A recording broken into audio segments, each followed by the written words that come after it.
há algum tempo que nós estamos debatendo propostas e projetos que visam a retirada de direitos como as reformas trabalhistas e da Previdência. E hoje nós vamos falar sobre diversos assuntos que envolvem o trabalhador rural, em especial sobre os projetos que visam diminuir os direitos desses trabalhadores. Para isso, vamos conversar com Gilberto Silva, que é assessor da Federação dos Trabalhadores na Agricultura do Estado do Rio Grande do Norte, a FETARNE, e que João Maria dos Santos, que é coordenador do Sinteste-RN. A eles eu dou o meu bom dia, para a gente falar sobre mais esse assunto relacionado aos trabalhadores e que tanto envolvem, né, todo um país, de certa forma. A gente já falou aqui sobre a questão da reforma agrária e de vários outros assuntos, mas algumas coisas mudaram no decorrer desse tempo todo, né? Então, eu vou começar com você, Gilberto, a primeira vez aqui no Diálogo Plural, né? Seja bem-vindo. Nas últimas décadas, né, do século XX, as condições de trabalho empurraram a população do campo para as cidades, o famoso êxodo rural que a gente já está, né, cansado de ouvir desde a época da escola, né? Quem é hoje esse trabalhador rural brasileiro, né? Que em outros programas a gente falou da agricultura familiar, dos grandes agricultores, né? Da questão de interesses. Como é que você vê isso hoje? Inicialmente, cumprimentar você, Camila, cumprimentar o nobre amigo aqui, João Maria, e a todos que estão nos assistindo nesse momento, em suas casas, em suas residências. Dizer que nós estamos aqui representando a FETARNE, a Federação dos Trabalhadores na Agricultura do Estado do Rio Grande do Norte, uma entidade hoje com 55 anos de existência e que congrega cerca de 400 mil trabalhadores e trabalhadoras rurais no Rio Grande do Norte. Sim. Inicialmente, dizer que o trabalhador rural, o agricultor familiar, acima de tudo, ele é um forte. Ele é uma pessoa que resiste às intempéries, que resiste às dificuldades, mas também dizer que o trabalhador rural, ele é o responsável por 70% do que se consome. Ele Sim. produz, ele diversifica a agricultura familiar, seja na parte vegetal, seja na parte animal, e põe na mesa do trabalhador e da trabalhadora rural cerca de 70% desses alimentos que são consumidos. De um certo tempo para cá, a situação avançou bastante, tem se tornado mais fácil viver no meio rural, graças à nossa luta, graças à nossa capacidade de dialogar em busca de melhor desenvolvimento para as comunidades e para as famílias. João Maria, atualmente, quais os direitos, né, dos trabalhadores rurais? A gente tem também discutido a questão da aposentadoria, né, do trabalhador rural, tudo mais. Qual é essa diferença? Muita gente que trabalha no campo, né? Isso eu falo de pessoas que estão lá, né, esperando a chuva para plantar, tudo mais, e muitas vezes não sabem quais são seus direitos. Quais são os direitos deles mesmo hoje? Bom dia ao companheiro da FETARNE, bom dia, a todos. Dizer que o trabalhador, se nós que trabalhamos na cidade, com carteira assinada, com contrato firmado, não temos nossos direitos assegurados. Agora, imagina o pessoal do campo. Verdade. Na verdade, o único direito que tem o trabalhador do campo. E aí a gente precisa fazer uma diferenciação do trabalhador do campo que trabalha na agricultura familiar, que é uma cultura de subsistência, com a diferença do trabalhador que trabalha numa fazenda mecanizada. Certo? Existe toda uma diferença. Essa pessoa trabalha com carteira assinada, com o mínimo de direitos. Não é esses direitos todos, mas já é o mínimo de direito. Mas o nosso trabalhador, que é principalmente do semiárido, ele trabalha para subsistir. Isso. E o único alento que ele tem está querendo se tirar, que é a aposentadoria aos 60 anos. É verdade. Tá certo? Que diga-se de passagem, não tem como um trabalhador rural que vive no semiárido fazer essa contribuição por 15 anos. E aí a gente tem que bater de frente com isso, não dá para aguentar, não dá para pensar que esse trabalhador, volta a dizer, é uma agricultura de subsistência, a pessoa sobrevive. Como é que se sobrevive e vai se contribuir para uma previdência? É verdade. E como mesmo o colega falou aqui, o colega Gilberto falou, esse pessoal também é responsável por botar mais de 70% dos alimentos que são consumidos na cidade. Tá certo? E ele mesmo não tem o direito de usufruir desses alimentos muitas vezes. Ele não chega nem a ter o famoso capital de giro, né? Para conseguir ampliar, de repente, um negócio que ele tenha no campo, né? Gilberto, como estão as condições de trabalho, né? Que já é bem isso que eu estava falando, no campo, e o que tem se feito aí para melhorar essa questão? Como eu disse no início, tá? Aquele trabalhador que está lá esperando a chuvinha dele, planta ali o que ele tem. Tem chegado alguma coisa lá de incentivo, de algum, sei lá, algum tipo de palestra, alguma coisa que incentive a melhora, o crescimento desse trabalhador? Camila, na verdade, as coisas estão melhorando, né? Nós estamos, apesar de estarmos numa região semiárida, onde já estamos há cerca de 6, entrando para 7 anos de seca, Sim. A gente sente que as coisas melhoraram no campo. O movimento sindical, no ano de 1995, idealizou uma pauta chamada Grito da Terra Brasil. Essa pauta ela passou a ser uma pauta anual, onde nós buscamos elencar uma série de reivindicações aos governos, tanto dos estados quanto ao governo federal. E de lá para cá, mudanças ocorreram. Apesar das dificuldades que nós passamos hoje, mas muitas mudanças ocorreram. Políticas públicas chegaram na base, mas tudo isso graças ao esforço, graças à capacidade da gente dialogar. Porque pelos governos a gente sente que as pessoas não estão predispostas, os governantes não estão predispostos a investir no meio rural, a não ser na base da pressão, a não ser na base da negociação, onde a gente apresenta e convence dessas necessidades. Sei lá, há menos de uma década atrás, nós não tínhamos energia no meio rural em todas as comunidades. Sim. Hoje, nós já temos energias em quase todos os setores, energia produtiva, inclusive, né?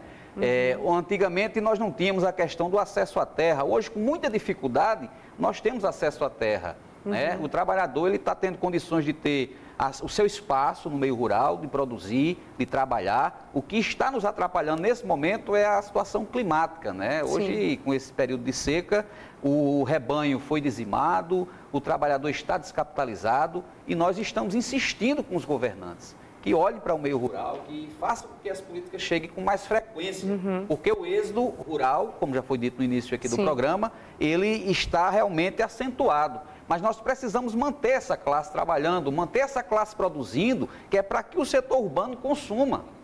Porque se o meio rural ficar desabitado, com certeza não haverá produção. Se não houver a produção, nós teremos que importar, que comprar esses alimentos e com certeza sairá mais caro. Perderá quem mora no meio rural, mas também sofrerá quem mora no meio urbano. É verdade.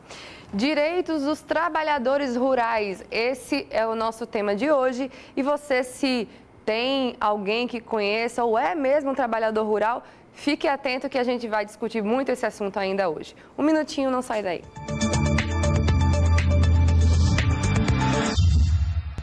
Voltamos com o Diálogo Plural de hoje, que conversa sobre o trabalhador do campo, com a presença de Gilberto Silva, que é assessor da FETARNE, e com João Maria dos Santos, que é coordenador do Sinteste-RN. E de acordo com dados do INCRA, o Rio Grande do Norte possui quase 20 mil famílias assentadas, distribuídas em 298 assentamentos. Nossa equipe entrevistou um dos coordenadores do MST para saber como está a atuação do movimento que luta por uma distribuição de terra mais justa. Assista agora na matéria de Ricardo Crush. O Movimento Sem Terra está organizado em 24 estados do país. No total, são cerca de 350 mil famílias que conquistaram a terra por meio de uma luta que não para. E a conquista da terra é só uma das lutas e ações do movimento, como nos fala Idelbrando Silva, coordenador do MST no estado. Nossa principal bandeira de luta é não só a ocupação de terra, né, mas a reforma agrária popular, que vai desde a conquista da terra até a infraestrutura dos assentamentos, com postos de saúde, escolas, infraestrutura de iluminação pública, saneamento básico e tudo mais. Como vocês trabalham junto às pessoas essa questão da agricultura familiar e da temática ambiental? A nossa pauta principal na agricultura familiar é contra o uso dos agrotóxicos, né? Então temos a campanha permanente contra os agrotóxicos e pela vida, que a gente trabalha isso em todas as áreas de acampamentos e assentamentos que a gente atua, porque a gente entende que o veneno não leva ninguém a lugar nenhum, né? E a nossa pauta principal é essa, contra o uso de agrotóxicos nos assentamentos nossos, para ter uma alimentação saudável. Temos uma boa experiência aqui no estado, que é na região de Ceará-Mirim, que trabalha mais forte essa questão da agroecologia, né, com grande produção de frutas. Agricultores familiares e trabalhadores assentados são responsáveis pelo aumento da produção de alimentos orgânicos no Brasil. E Delbrando nos conta como é feita a comercialização desses produtos pelo MST. Para você ter ideia, o MST hoje é o maior produtor de arroz orgânico da América Latina e consegue mandar essa mercadoria para todo o Brasil, para as escolas, para universidades e também já está exportando para outros países. Atualmente, uma das preocupações das lideranças do MST é a proposta de mudança nas leis que asseguram o trabalhador rural, o que pode fazer o governo Temer entrar para a história por promover o retorno do escravismo. Esse governo atual é ilegítimo desde o início que ele surgiu ano passado, né? A gente é totalmente contra essas medidas que ele está tomando, principalmente essa em relação aos trabalhadores rurais.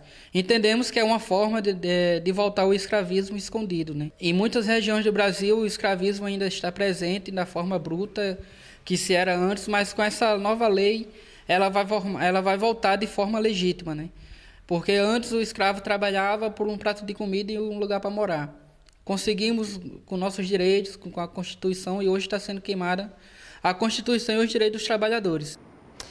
Isso aí tudo nessa matéria é muito importante, né? Principalmente essa questão de produção, que poucas pessoas sabem dessa questão de produção, o que é que o MST produz, né? A gente vê muito na mídia toda essa questão da violência, do ataque que acontece e tudo mais, mas não sabe o que está sendo feito de bom, né, por esses trabalhadores.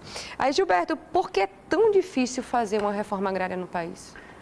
Dizer o seguinte, a reforma agrária não é simplesmente a desapropriação da terra, né, a entrega de um lote para o cidadão trabalhar e a propriedade, a residência, melhor dizendo. A reforma agrária ela é muito mais ampla, né? A estrutura que nós pensamos e que nós vemos ao longo do tempo tentando convencer os governos é de que seja uma estrutura que realmente traga de volta o trabalhador para a sua base, mas com educação de qualidade, com saúde ali nas proximidades, com as suas habitações com pavimentação, com abastecimento d'água, com crédito para que ele comece a produzir, mas a gente sente essas dificuldades. Muitos assentamentos hoje ainda esperam o primeiro crédito, que é o crédito do Pronaf. E a gente sente também a dificuldade na reforma agrária porque estão inflacionando os preços das terras. Sim. Nós temos duas modalidades atualmente no nosso país, aqui no estado do Rio Grande do Norte. Nós temos a desapropriação pelo INCRA, né, que é a reforma agrária normal, e temos a desapropriação via compra da terra pela SEARA, que é a Secretaria de Estado e de Assuntos Fundiários. Mas o governo federal tem limitado muito a disponibilização de recursos para que isso aconteça. E agora, com esse governo interino, um governo ilegítimo, inclusive, é que essa situação piorou a situação, tendo em vista que até o Ministério do Desenvolvimento Agrário foi extinto. Uma das primeiras atividades, uma das primeiras ações desse governo interino golpista fez foi justamente erradicar o ministério onde as pessoas, os trabalhadores, a classe trabalhadora, tinham acesso para chegar, para dialogar, para conversar e para tentar pôr em prática essa reforma agrária. Então, a maior dificuldade hoje é que nós estamos sem recursos. Né? Muita gente, ainda tem muitos acampamentos no estado do Rio Grande do Norte, muitos acampamentos no país afora, e se não bastasse a questão da dificuldade de recursos, ainda vem a violência, como nós estamos assistindo aí no dia a dia nos meios de comunicação. Nessa questão que a gente falou de estrutura, rapidamente é importante fazer uma comparação para que fique mais claro para quem está em casa. Se você compra um lote num condomínio fechado, você tem uma estrutura, né? De luz, de escola, de pavimentação, você tem tudo. Então não adianta dar só a terra, né, para que fique muito claro como é que isso acontece no dia a dia. João, a luta do movimento dos sem terra, como a gente estava falando aqui, é uma luta justa? Porque a grande mídia sempre deturpa a militância do MST, né? Como a gente estava falando, na grande mídia a gente só vê realmente a parte negativa, nunca se vê realmente o porquê que eles estão fazendo aquilo, né? simples, é muito simples de explicar isso. É porque a grande mídia, infelizmente, representa os grandes latifundiários. Sim. Representa as grandes multinacionais que estão aí para encher a nossa terra de agrotóxicos, de transgênicos, tá certo? E aí a gente fica assistindo passivamente essas coisas acontecer, achando que isso aí é certo, porque a Globo repete e repete e repete que no movimento sem terra só tem pessoas desocupadas que estão querendo tomar as terras. Que tomar terra? De quem eram essas terras realmente quando começou as coisas? Essas terras foram tomadas dos índios brasileiros e foram dadas a quem o rei queria dar, tá certo? Então, nada mais justo do que um movimento sem terra, um movimento justíssimo que procura fazer tenta fazer essa reforma agrária para que as pessoas que realmente trabalham na terra tenham direito. Agora, lógico, em toda grande sociedade tem as pessoas boas e tem as pessoas más. Eu não vou dizer que no meio do MST não existe a violência, não existe a violência, não existe pessoas que não estão realmente com o intuito de fazer o que o movimento realmente se propõe a fazer. Isso é uma verdade. Mas isso é uma minoria ínfima, tá certo? Mas aí a grande mídia só vai enxergar essa minoria que faz as besteiras e que compromete, de fato, o movimento como um todo. Vamos continuar falando sobre esse assunto ainda no próximo bloco. Fica por aí que vamos falar mais sobre reforma agrária e os direitos dos trabalhadores rurais. Fica aí. Voltamos com o programa Diálogo Plural de hoje, no nosso último bloco, que conversa sobre o trabalhador do campo, com a presença de Gilberto Silva, que é assessor da FETARNE, e com João Maria dos Santos, que é coordenador do Sinteste-RN. Gente, vamos lá continuar sobre esse assunto. Gilberto, a Central de Comercialização da Agricultura Familiar do Estado foi inaugurada em março desse ano, né? Após ficar 10 anos sem funcionar. Ela está atendendo os anseios dos produtores, como de fato deveria. Ainda faltam algumas políticas públicas que atendam aos produtores rurais? Camila, nós lutamos muito para que isso acontecesse, né? Muito bem você falou, durante 10 anos, na pauta do Grito da Terra no estado do Rio Grande do Norte, a gente fez reivindicações. Sim. Nós atuamos no CEDRUS, que é o Conselho Estadual de Desenvolvimento Rural Sustentável, e sempre pautamos a necessidade da existência de um mecanismo de comercialização para a classe trabalhadora rural, principalmente os agricultores familiares. De fato, a central está inaugurada, nós estamos acompanhando essa operacionalização, ainda de forma tímida, em função da produção resumida, em função da falta de inverno, né? Onde já estamos aí nesse período que falamos de seca, então a produção ela ainda não está a contento, mas a central está funcionando, está atendendo de certa forma aos consumidores. É bom que os consumidores frequentem a central para fazer uma comparação do que está sendo comercializado ali, porque ali tem muitos produtos orgânicos, ali tem muitos produtos hortifrutigranjeiros que vêm originalmente da agricultura familiar, mas que precisa também do governo, tanto o governo federal quanto o governo do estado, disponibilizar mecanismos para fazer com que haja o beneficiamento dessa produção.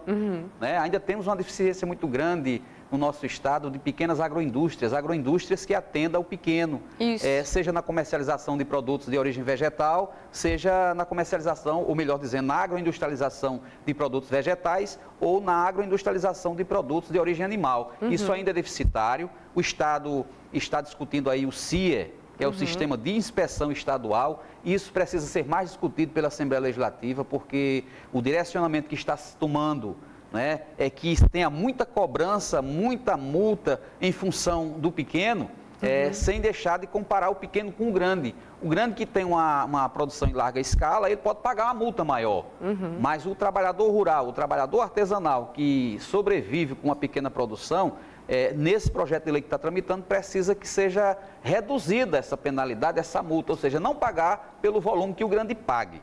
Hoje, para se ter uma ideia, no Rio Grande do Norte, nós conseguimos identificar pouquíssimos abatedouros em condições de abater animais, né? nós não temos ainda um direcionamento, vários programas que existem pelo governo federal e pelo governo do estado, não tem uma disponibilização de ambientes para que o pequeno produza e beneficie a produção para agregar valor, né? Principalmente a questão da água mesmo, né? Isso. O Nordeste ainda sofre com essa coisa de ter que esperar por chuva.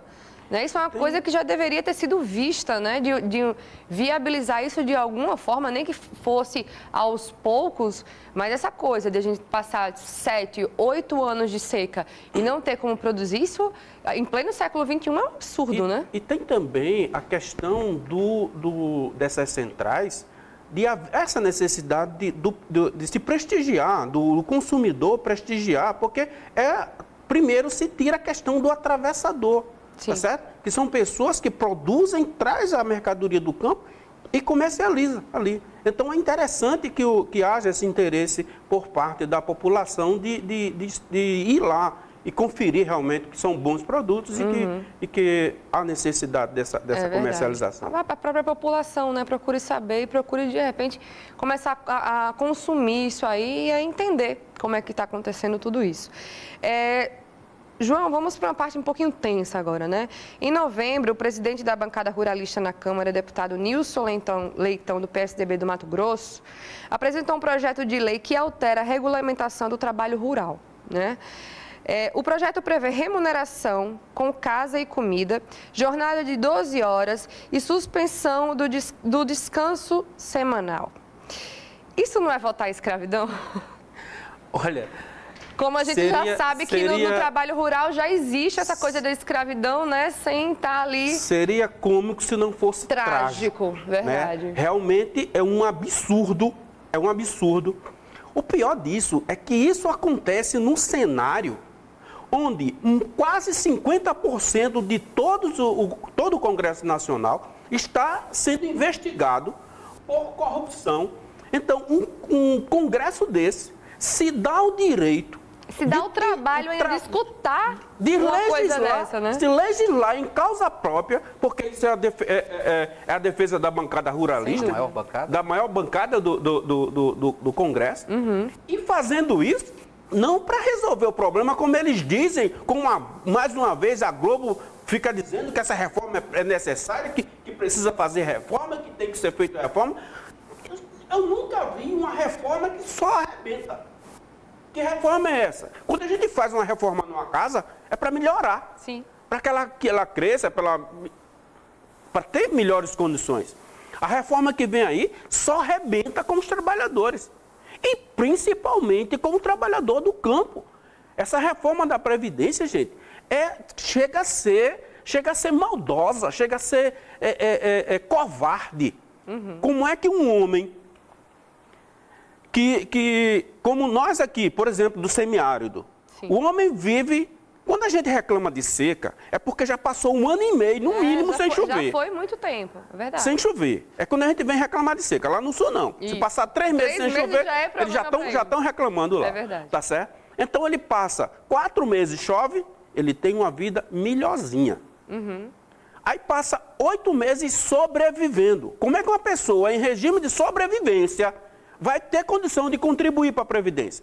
Isso não existe, isso é um crime contra uma classe que, como o companheiro Gilberto já falou, que são bravos, que são guerreiros, que sobrevivem a muitas custas, tá certo?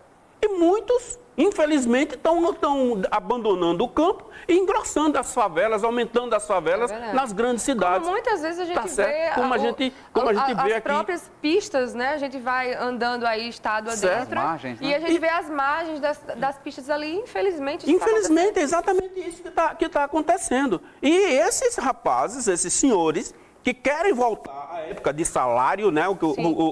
Quando o sal era o salário, por isso esse termo salário vem do sal, que a pessoa tinha uma quantidade de sal, trabalhava por uma quantidade de sal. Esse senhor acha que a gente só tem o direito a trabalhar e comida. É verdade. A gente não tem mais direito a um lazer, ninguém tem mais direito à educação, à saúde, nada. Acho que nem passa isso pela cabeça deles. Né? Então, gente, isso é muito triste a gente assistir uma situação dessa no nosso país. E Gilberto, só para complementar, né? Qual é o posicionamento da FETARNE em relação a exatamente isso que a gente falou desse deputado? Camila, o nosso movimento sindical, a FETARNE, ela, como é uma proposição em nível nacional, Sim. nós consultamos a Confederação, buscamos uma reunião com a Confederação Nacional dos Trabalhadores, a CONTAG, e lá os presidentes das federações, os assessores se reuniram, né, inclusive o Rio Grande do Norte participou, e nós, de início, nós fizemos a emissão de uma nota de repúdio em relação a um tratamento dessa forma. Mas sabendo, Camila, que esse Congresso, da forma que ele está articulado para acabar com os direitos da classe trabalhadora, né? A começar da lei da terceirização, que nós assistimos aí de camarote, passou com a ampla maioria, tá certo? Tivemos a questão da PEC 55, que congelou os gastos por 20 anos para a saúde, para a educação, e quem mais sofre é justamente as pessoas que estão no meio rural e as pessoas que estão nas camadas mais pobres da sociedade, que precisam, tá certo? Aliado a isso, vem a reforma trabalhista, que nós estamos acompanhando, inclusive, os avanços diante de tanta situação difícil que o nosso país está passando, de escândalos, que os jornais nacionais não fazem outra coisa a não ser mostrar essa disparidade, esse terror que está sendo colocado em nosso país, mas mesmo assim o Congresso caladinho está se reunindo e levando adiante essa questão da reforma trabalhista. Então, a FETARNE repudia, tá certo? Um deputado desse, ele imagina o seu quinhão, a sua família, está a serviço do capital, mas nós, enquanto membros da sociedade a qual nós representamos, nós estamos nos mobilizando. Nós iremos cair em campo, não iremos deixar isso acontecer, é uma aberração dessa natureza. Gilberto, João, muito obrigada pela presença dos dois, pela colaboração nesse assunto tão essencial. Eu espero que tenha colaborado com você em casa. E aí, como eu tenho costumado dizer em relação a mim mesma, pelo que eu tenho visto, né? Isso não, o que está acontecendo não é baderna, é cansaço. As pessoas estão cansadas, né, de tanta coisa que está acontecendo. Mas, enfim, vamos acompanhar as cenas dos próximos capítulos. Diálogo Plural está aqui toda semana para esclarecer tudo o que está acontecendo para você de casa. E se você quiser mais informações sobre o nosso programa, acompanhe as nossas atualizações no Twitter, o @SintestRN, no nosso site, www.sintestrn.org.br, ou na nossa página do Facebook, que é o facebook.com/SintestRN. A você um ótimo final de semana, até a próxima semana, próximo sábado, se Deus quiser. Tchau, tchau.